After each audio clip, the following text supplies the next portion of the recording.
Vince, are you ready for some rapid fire? Why not? Why not? Let's do this. I mean, we're gonna kind of jump back into the wide receiver talk because I know some people have jumped in, and I saw some people asking about Braylon James. So let's just start with that. As of today, only one new wide receiver from Notre Dame has entered the portal. His name is Braylon James, but Notre Dame, of course, has also already lost Tobias Merriweather and Chris Tyree this week. So how do you feel with this new news about the current state of Notre Dame's wide receivers room? I was genuinely upset about the fact that Braylon James jumped into the portal. I thought that he was going to stick around. I thought that they had done their job and convincing him to stick around. I was really hopeful that was going to be the case. So that one hit me. I was like, oh, really? Like that one hit me. I was not happy about that. And so the overall state of the room, they're going to be fine. They had 9 scholarship receivers this year. They got 9 going into next year, and they're probably going to hit the portal for somebody. And so the ideal number for me in the wide receiver room is 10. If they get to 10, I'll be happy. There's still a lot of talent in that room, Sean. There's a lot of talent in that wide. No, there is. I mean, as of right now, and I haven't even seen our old friend Salty in there. As of right now, Jaden Greathouse still in that room. That's good news. Correct. As of now, even though everyone keeps wanting to say Rico Flores is gone, he's still in that room. That's good news. You got KK Smith in that room. You got Jordan Faison in that room. That's good. Like, we saw just some inklings of what he can do. And we're told that Deion Colzie and Jaden Thomas are both expected back. And then you got the 3 freshmen, Williams, Gilbert, and Soldata coming in. And, they're also actually, interestingly, going like the number 1 lacrosse recruit in the nation is going to do the Jordan Faison thing again next year, Matthew Jeffrey, and he's going to do what Faison did and play football as well. What happens with him? I guess we'll find out. But a listener, Jay, tweeted this, I think it was yesterday. I thought it was really interesting. If you add the receiving yards from the last 2 seasons, 2022 and 2023, do you know who Notre Dame's leading receiver from those 2 seasons is, the last 2 years? I want to say Jaden Thomas, but there was a long time where he was out in 23. Okay, so it's actually, not him. Not wide receiver, just receiver. He's playing for the Las Vegas Raiders. It's Michael Let's put Mayer. it that way. The receiving yards from the last 2 seasons combined, Michael Mayer, 809. Number 2 on the list, Chris Tyree was 622. Number 3, Jaden Thomas. So that's good news. Number 4, Mitchell Evans. So that's good news. Number 5, Rico Flores. We obviously hope that's good news. Lorenzo Styles, number 6 with 340 yards. Then it goes Tobias, Audric Estime, Jaden Greathouse, Deion Colzie. So I guess, this doesn't necessarily prove anything, but what it does is, like, Michael Mayer, through all this and all this talent and, like this and, whatever else has happened, Michael Mayer still has the most yards from the last 2 years. And I think it kind of goes back to what someone was saying off the top. You've lost some guys with some talent, but it's not like they went out there and they lit the world on fire when they had opportunities this year, So, like, that receiver room is just in such a bad place right now. I hope they get it all straightened out, but there is so much talent there waiting to break out. So it's really concerning what has happened when you lose the kind of talent that that they had in that room, just to see it walk away. But there is still room for some of these guys to step up. And when you do have a veteran like Jaden Thomas, like, I think that, like, that's a guy who can still really be a leader for this room going forward. And I think that that's a good sign. Nope, absolutely. And, I'm worried about the room from a mental standpoint, not necessarily from an on the field standpoint. I would have loved for Tobias and Tyree and Braylon to stick around. I think they're all 3 super talented wide receivers and would have helped Notre Dame next year. There's no doubt about it. I'm bummed about it. But right now it's repairing the mental side of things in that room, not really worried about the physical attributes. They're more worried about, the mental side of things. And that's going to take a little bit of time to fix, frankly. It just is. Jason with the super chat said, back up the Brinks truck to Jamarcus Shepard's house to fix this. I mean, I don't know. They might. I mean, look, they're not going to hire a wide receivers coach until after the bowl game. So, no credible wide receivers coach is going to leave his team while they're in bowl prep. Yeah. That's just not going to happen. Not to go become another wide receivers coach. No, someplace. No, not a chance. Not a chance. Yeah, Domer Pyle says not seeing Braylon on the field this year was ridiculous. Look, again, like there's just so much that was going on in that receiver room just based on what we know, but we don't know the complete extent of who was the favorite, who was on the outside. We kind of have an idea of who some of the favorites were and who the guys were that were on the outs, but at the same, there was just so much going on. They needed to start over, and that's what they decided to do. They're trying to do as much damage control as possible. They obviously got rid of Chancey Stuckey, so no matter what happens, I guarantee you this, the state of that room is going to be in a lot different place by the time this spring rolls around and they do have somebody else in charge of that room. Right. Nope. Absolutely correct. And it's going to be, everybody just needs to pray for January 2nd to get here. All right. That's what needs to happen. And then after that, you need to pray to get through the spring version of the portal as well. And then you can kind of take a breath and you can kind of relax, because right now anything can happen. Literally anything can happen. At this point, Sean, I wouldn't be surprised if anybody left. Like any name that comes up that says I'm entering the transfer portal, I'd be like, wow, okay, all right, something to talk about in the show, I guess. Like, yeah, it would not surprise me. It just wouldn't with this day and age and the way things are going. We don't know how these kids are feeling behind closed doors. We have no idea, right? We have sources and we talk to parents and we talk to whatever, but we have no idea what these kids are going through. There could be a kid that started all season that wasn't happy off the field. Yeah. And maybe he enters the portal. I don't know.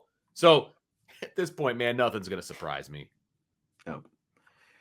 Nothing at all. Nothing at all. Fill in the blank. This week has been blank, Vince. Ridiculous. This week has been ridiculous for many reasons. I assume you're talking Notre Dame wise, and so I'll stick with that. But no, the guys that have entered the portal, I would have not come up with most of their names, to be perfectly honest with you. And the fact that they fired their wide receiver coach, that was off my radar. I didn't know. I know Brian was dropping hints and things like that, I guess, throughout, but that was off my radar because I don't have those sources and I don't, hear a lot of the stuff that's going on unless Brian tells me what he's hearing. And that was certainly not the case. So you got a fired position coach, and now you've got you've got exodus from the wide receiver room and elsewhere, right? Mm-hmm. And I honestly didn't realize until I looked at the numbers of the scholarship chart of how many scholarship guys that they actually have to make peace with and have them leave in order to get them to where they need to be. Right. I mean, they over-recruited on purpose, and that tells you right there what their plan is. They want to build this team through recruiting. They don't want to have to build this team through the transfer portal. They'll plug holes if there happens to be some, but they want to build this team through recruiting. So they over-recruited the 24 class. Those kids are all coming. And so some guys have to say goodbye. It's going to be interesting to see how they get down to 85. Yeah. This week has just been nuts. And again, I think it has been in terms of the kind of guys we have seen leave via the transfer portal, it's been the worst week that Notre Dame has ever had. And because again, typically when this has happened, it's been like the third or fourth string defensive lineman or, linebacker, whoever it happens to be. It's just been guys much lower on the depth chart for the most part. Sure. There have been some exceptions here and there. Like when Phil Jurkovec left, that obviously was a pretty good ripple because of all the expectation that everyone had of Phil Jurkovec. But for the most part, we've just never seen anything like this. And to have guys, a big time guy like Chris Tyree, who I said earlier this week, I fully expect Chris Tyree is going to be on an NFL roster in 5 years. I completely believe that because the skill set that he has, the speed that, everything else that he has, all the intangibles that he has. I think Chris Tyree is going to be a player. Now, some of these other guys, there's still questions about because they still have a lot more to prove than even Chris Tyree has to prove. But it's been a tough week. There's no way around it. When you look at the exodus from one room and the fact that they had to fire a position coach with a bowl game that they're still trying to prepare for, and they just started practice as well, and a guy who was a good recruiter, like everything else, like the guy proved that he could recruit. Now, as we very well know, there's the recruiting side of the job, there's the coaching side of the job, and there's the relationship side of the job. And the way the coaching and the relationship stuff kind of intertwined once they got there, that's where you got to the mess that you have right now in that wide receiver room. And I saw Domer Pyle say D-Land has his guys under control. Completely different atmosphere, completely different set of 100%. Circumstances that you have in the running back room compared to what was going on in that receiver room. 100%. But don't be surprised if somebody leaves. And I don't know anything. But here's what I do know. There is so much talent in that running back room. Right now, there's going to be 7 scholarship running backs for 24. There's not enough football to go around, guys. Somebody's going to leave. I don't know who it's going to be. That's my guess. Somebody's going to leave. I don't know how you can hold on to 7 scholarship running backs. I mean, at some point, you know what I mean? Gonna leave. I'm not saying it's who it is because I don't know. And there's certain guys that I don't want it to be, obviously. But like, how many teams have 7 scholarship running backs? Not many, if any. I've got to look for something here real quick. I'm going to ask you this question, then I'm going to look for something. Fill in the blank. The idea of Notre Dame and Riley Leonard against Mike Elko and Texas A&M in College Station to open next season is blank. Scintillating for us media types, because that is a storyline that we would be able to talk about all offseason. Number one, we all know Mike Elko because he was at Notre Dame, and we've all been following his career when he went to A&M and then to Duke and now back to A&M. So that's a storyline all by itself. So you got coaches, doing their thing. And then you got Riley Leonard, who just played for him. I mean, gosh, the storylines are endless. And I like it. I think it's fun. Now, I was apprehensive about going to College Station as the first game when Jimbo was the coach. Right. I was super excited when I thought Stoops was going to get the job. I was like, piece of cake. And then Elko got the job. I was like, ooh, this is going to be a lot harder than I thought it was going to be. And then you just throw in the potential that Riley Leonard is the starting quarterback. Like, okay, this will be juicy. There's no doubt about it. Look, I think Mike Elko did a great job at Duke because it's Duke football and it's obviously a very tough place to play.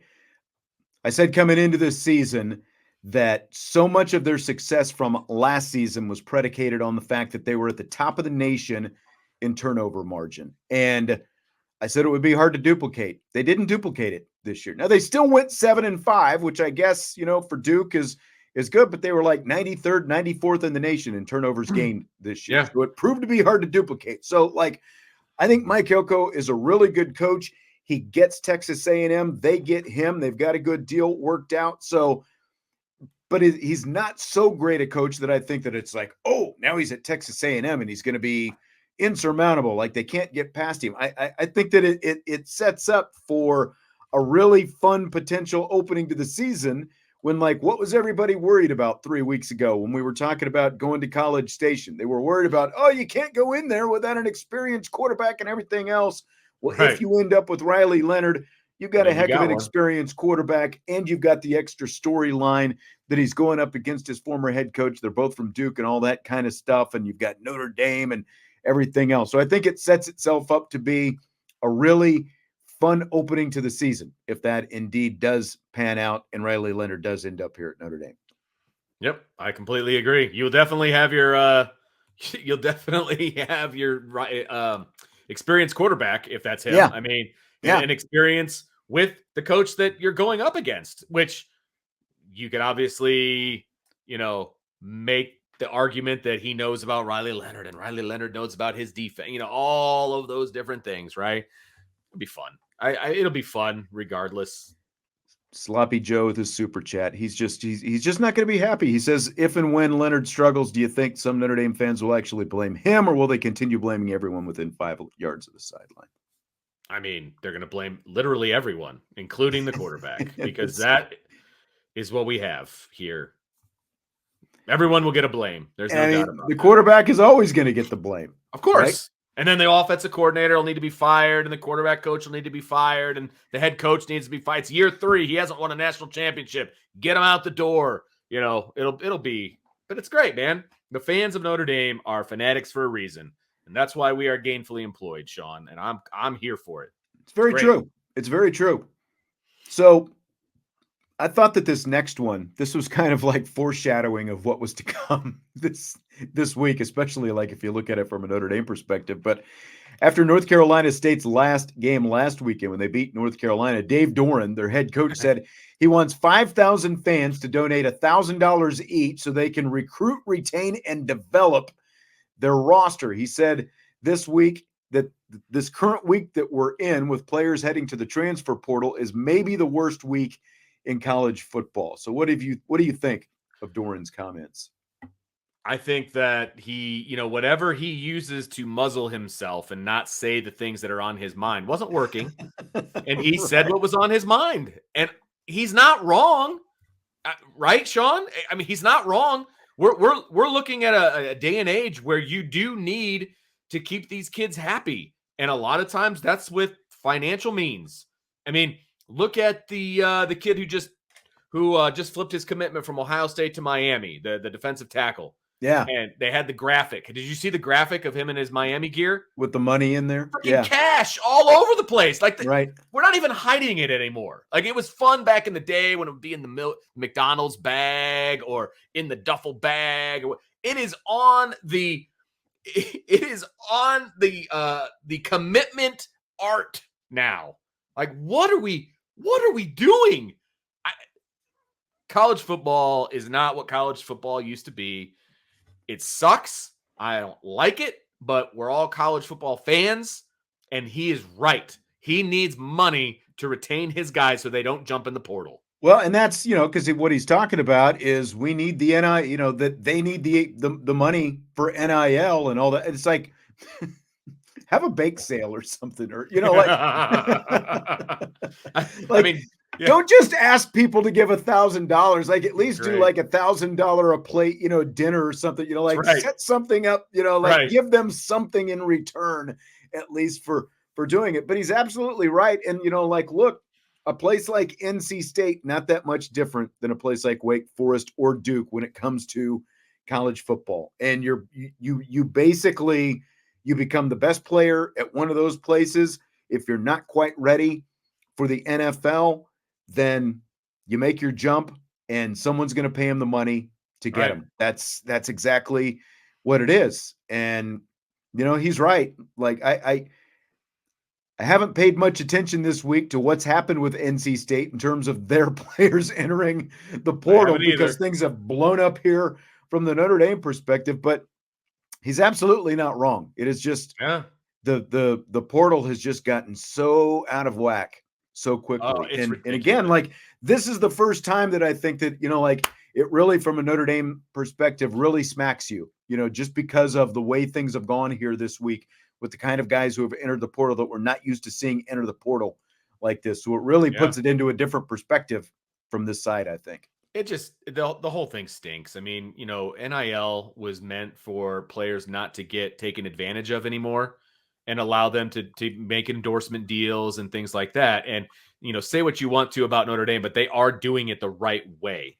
When they brought in Sam Hartman, when they're making a pitch to Riley Leonard, they're saying, here are the deals that we can get for you. They're not signing over blank checks. Right. And again, kids, it's easier, even though, again, we don't hear about it until after the fact, after Sam Hartman signs with, whatever Dollar Shaving Club. I don't think it was the Dollar Shaving Club, but, whatever razors. Right. Like the Under Armour and the Beats and all those different kind of things. Right. It's much easier and much more lucrative for any of those brands to be involved with Notre Dame Sure. and pay a Notre Dame player than it is NC State or Duke football. You know, Absolutely. Duke basketball is a different story, but from a football perspective, it is just much easier to be Notre Dame and be involved with those kind of corporate brands and things like that than it is, Yep. you know, for those kind of places that And they're leaving.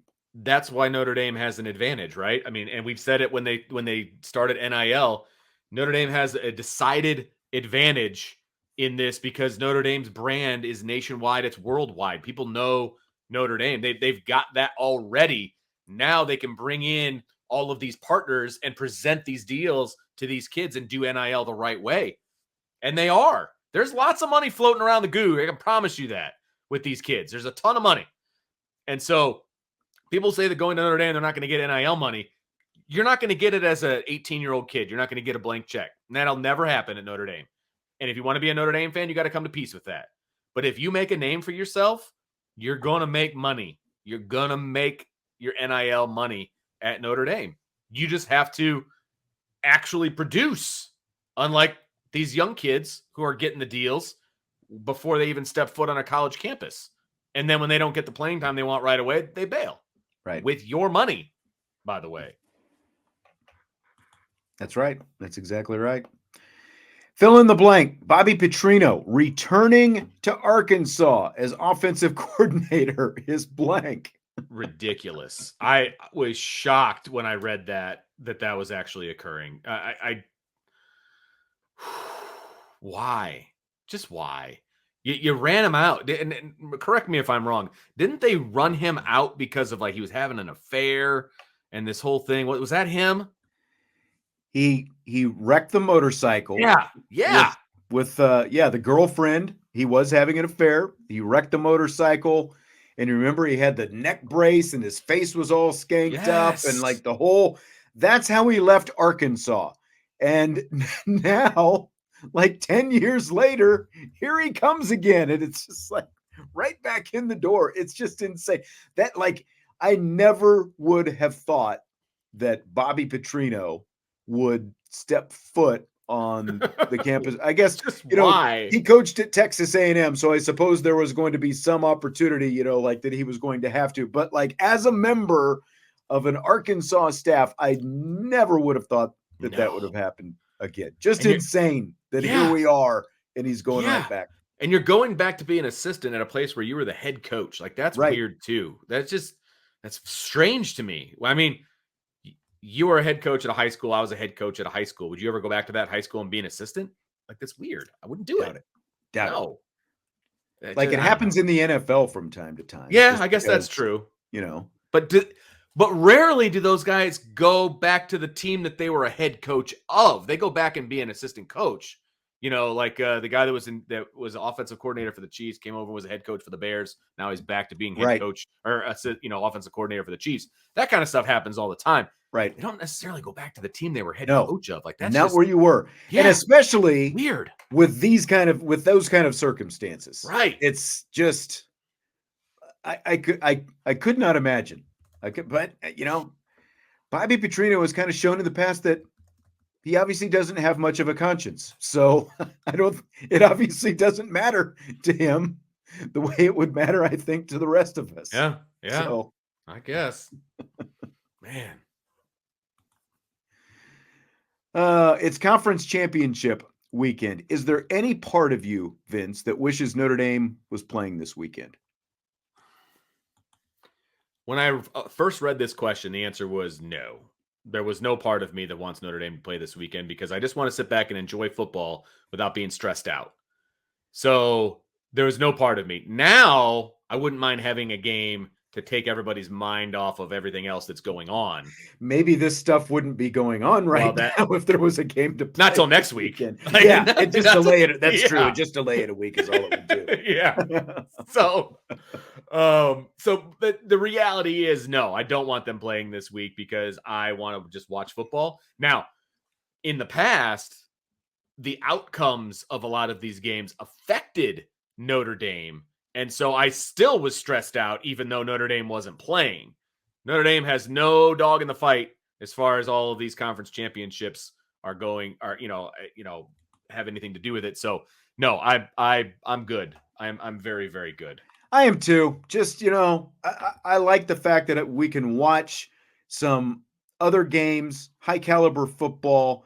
Notre Dame's regular season is over. We wait until Sunday and we find out where they're going. I love it because, as John Christophic says, Notre Dame's an independent. There's no reason for them to be playing. And I never want them to not be independent. Yeah. Like that's my stance. And so I don't ever want them playing on this weekend. Yeah. Ever. This is their free pass. They get to sit back, be spectators. Exactly. And, as you also said, maybe everyone, we kind of get to take our minds off all this other crap that's going on right now. Just watch some 100%. Football, wait for things, hopefully, to get through the weekend. Things boil over, and then you turn a page, head into next week with, just a different set of circumstances, hopefully. Yes, absolutely. And they should be good games. Like, I don't think the Big Ten games for the most part. For the rest of them should all be pretty good, I would think. Well, that's what I was going to say. Okay, so here you got Pac-12, Oregon, Washington. That's Friday night. Big 12, you got Texas against Oklahoma State. SEC, Georgia against Alabama. Big 10, Michigan against Iowa. ACC, Louisville against Florida State. Which are you most and least interested in? I'm least interested in the Michigan Ohio or Iowa game unless Iowa's winning. It's not even going to be a game. I'm glad it's on late. I don't even have to worry about that one. If they're winning, I'll tune in. Like I will tune in, probably only to be disappointed. Yeah. But you'll watch until it's 3-0 Iowa, and then you'll change the channel once it's 52-3. I could care less about that game, to be perfectly honest with you. Yeah. I'm actually really happy that Oregon Washington is a game all by itself on Friday night. Like I dig that. Problem is I'll be at a high school basketball game, but I'll watch probably the second half. So probably the good stuff. So I'm happy that game's by itself because that's the game I probably want to watch the most. And then second most would be Georgia, Alabama. Because I think, it's going to be very interesting to see what happens in that game because obviously if Georgia wins, they're in and Alabama's out. But if Alabama wins, now you've got controversy on your hands, right? And so that'll be kind of some fun talking points and all of that. So that would be my order. I would say Oregon, Washington is number 1. Georgia, Alabama would be 2. And Michigan, Iowa is all the way on the bottom.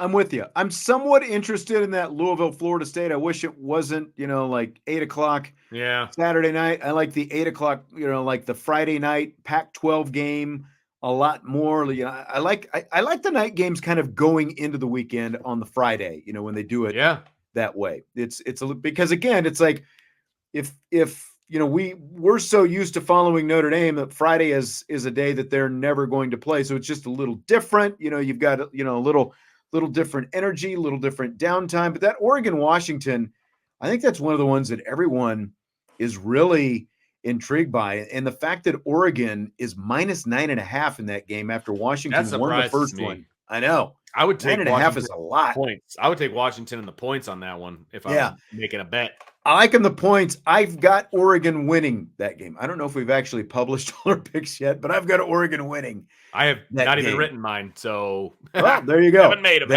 yet. And if they've been published, Texas minus 14.5. I like them. Giving that 14.5 against Oklahoma State. Georgia 5.5. I don't know about 5.5 against Alabama. I do like Georgia winning. Here's the crazy one. Michigan minus 21.5 against Iowa, and the over-under is only 34.5 points. So you've got Michigan favored by more than 3 touchdowns, and the over-under is only 34.5 They're going to have to do all the legwork, man, on that. There's no doubt about it. I know. No doubt. So who's making the playoff when it's all said and done? Oh, my gosh. I like what Mike says. I've got Georgia in. I've got Oregon in. I've got Florida State in. I've got Michigan in. That's going to be my 4. So, wait, say your 4 again? Oregon, Michigan, Florida State, Georgia. Okay. So you're saying Georgia's going to win the SEC championship? Yes. So therefore, Alabama's not even a conversation piece anymore. I mean, I like that as well. I think Georgia has the upper hand there as well. If Oregon wins, then they're going to be in. If Florida State wins, I think they should be in. There's going to be an argument, obviously, because they don't have their quarterback. But I think that's a bunk argument. I don't like that argument because they're still undefeated. They're a conference champion. they win, they're in. They It's just a belong matter in. of what their seed is going to be. They belong in. They're in. So yeah. now if they lose, they're out. Obviously, if they lose, they're out. 12-1 is not going to get you in, especially with their quarterback situation. So they're out. Let's see. So I'm probably in the same vein as you, right? So Oregon, Alabama.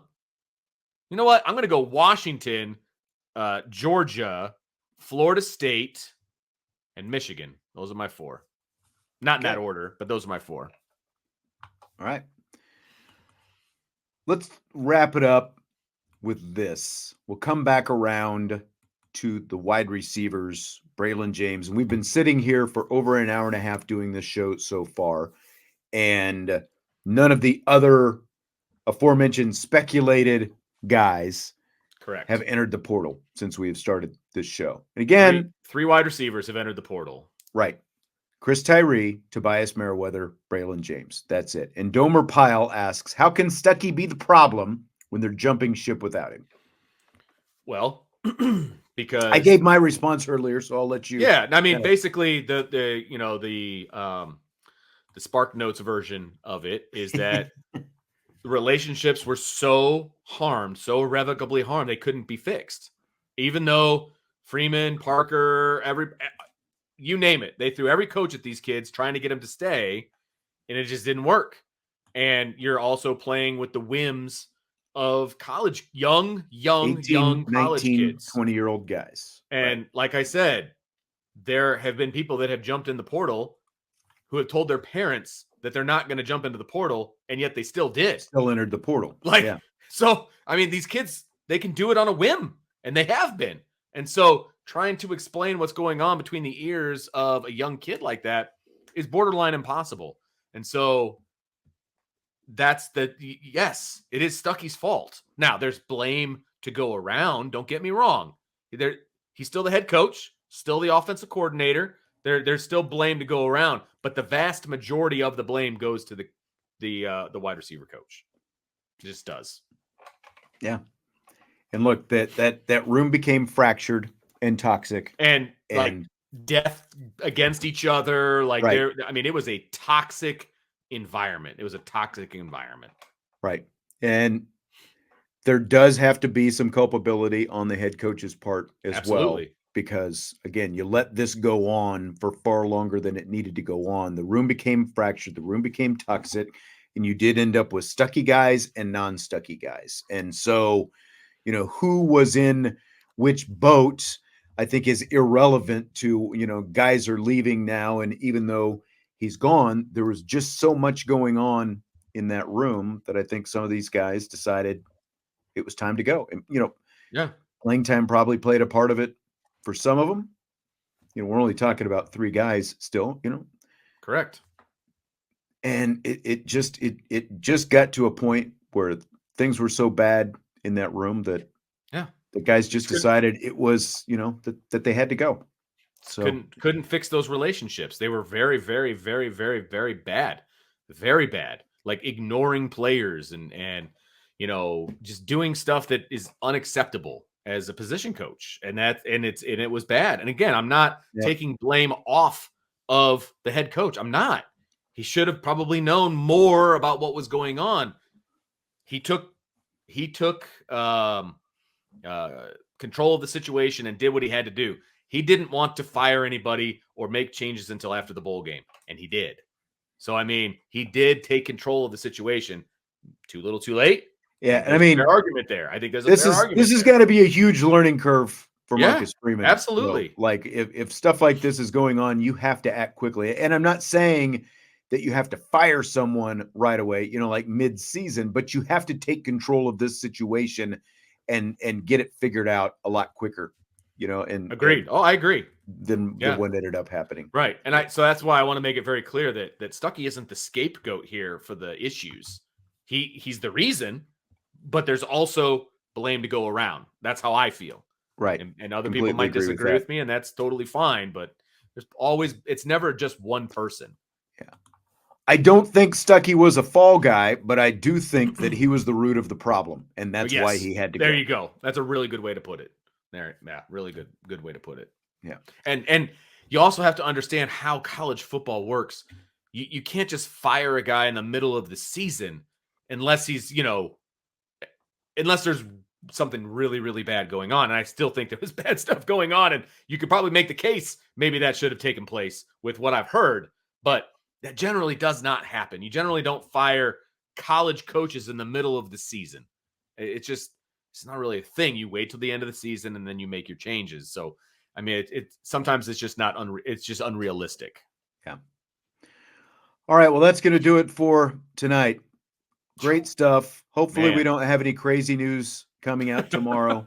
Keep your fingers crossed that all of this is, like the simmer has gone down, and we will see. We'll see what happens tomorrow. No kidding. All right. Have a great weekend. Enjoy the weekend of conference championship football. We'll find out, of course, on Sunday where Notre Dame is going bowling and who Notre Dame is playing. I know Vince is hoping it's LSU, so we'll find out together Sunday. And then we'll talk about it on Monday. Yes, Have a great weekend. We will talk to you then on IB Nation Sports Talk.